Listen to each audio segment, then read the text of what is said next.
भगवान श्री कृष्ण और राधा रानी की कथा का जिक्र हम कई बार कर चुके हैं। कभी हमने आपको राधा कृष्णा के 100 साल के वियोग के बारे में बताया, तो कभी राधा कृष्णा के विवाह के बारे में। मगर हमारी आपसे कभी कृष्ण के बड़े भाई बलराम की पत्नी पर कोई बातचीत नहीं हुई। हमने कभी कृष्ण की भाभी रेवती का जिक्र नहीं किया। कौन थी रेवती? कैसे हुआ रेवती का बलराम से विवाह? आज अपनी इस रिपोर्ट में हम आपको यही बताने वाले हैं।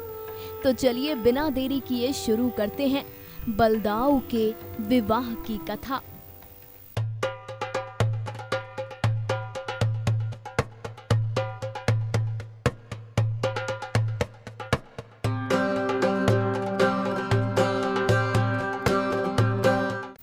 इस कथा का जिक्र गर्ग संहिता के द्वारका खंड में मिलता है।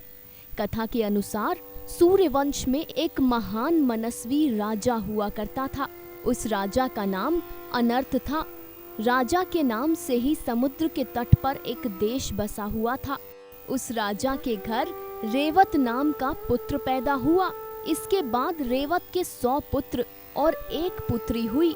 उस पुत्री का ही नाम रेवती था। रेवती सर्वोत्तम, चिरंजीवी और सुंदर वर को पाने की इच्छा रखती थी। एक दिन राजा रेवत अपने स्वर्ण रथ पर सवार हुआ और अपनी पुत्री को साथ लिया। पुत्री को संग लेकर राजा ने पूरा पृथ्वीलोक खोज डाला, मगर राजा को अपनी बेटी के लिए कोई भी योग्य वर नहीं मिल सका। इसके बाद राजा अपनी बेटी रेवती के साथ ब्रह्मलोक गए। राजा रेवत ने ब्रह्मा जी के चरणों में शीश झुकाया। उस समय वहां वेदों का गान चल रहा था, इसीलिए राजा रेवत एक क्षण तक चुप बैठे। जैसे ही वह गान खत्म हुआ, राजा रेवत ने ब्रह्मा जी से प्रार्थना की और कहा, प्रभु आप परम पुरुष हैं, आप पूर्ण परमात्मा परमेश्वर हैं। देव वेद आपके मुख में हैं, धर्म आपका हृदय, मनु आपकी बुद्धि है और असुर आपके पैरों में है। संसार आपका शरीर है और आप सर्वदर्शी हैं। अतः मेरी पुत्री के लिए शीघ्र ही कोई अच्छा वर बताइए। कोई ऐसा वर बताइए जो सर्वगुण संपन्न हो, दिव्य हो तथा चिरंजीवी हो। राजा रेवत की ये बात सुनकर ब्रह्मा जी हंसने लगे और हंसते हंसते रेवत से कहा, हे राजन, इस क्षण तक पृथ्वी पर महाबली काल बड़ी तेजी से बीत चुका है। 27 चतुर्युगियां समाप्त हो चुकी हैं। तुम्हारे पुत्र, पौत्र, भाई, बंधु मृत्यु लोक पहुंच चुके हैं। अब उनके पुत्रों के भी पोते नातियों का गोत्र सुनाई नहीं पड़ता। अतः राजन शीघ्र जाओ और सर्वश्रेष्ठ सनातन पुरुष बलदाव जी को ये कन्या रत्न समर्पित करो।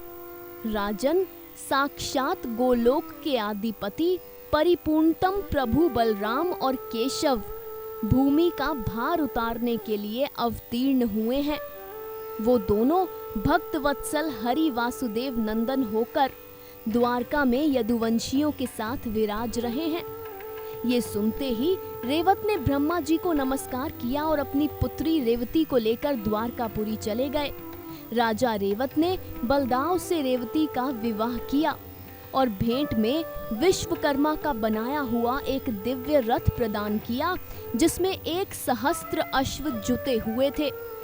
राजा ने अपनी पुत्री को रत्न और वस्त्र भी भेंट किए।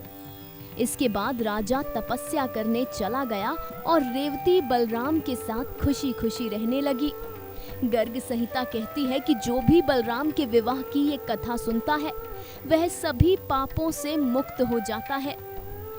उम्मीद करते हैं कि आपको हमारा ये प्रयास भाया होगा। उम्मीद करते हैं कि गर्ग संहिता पर आधारित हमारा ये वीडियो आपको पसंद आया होगा। अब दीजिए इजाजत।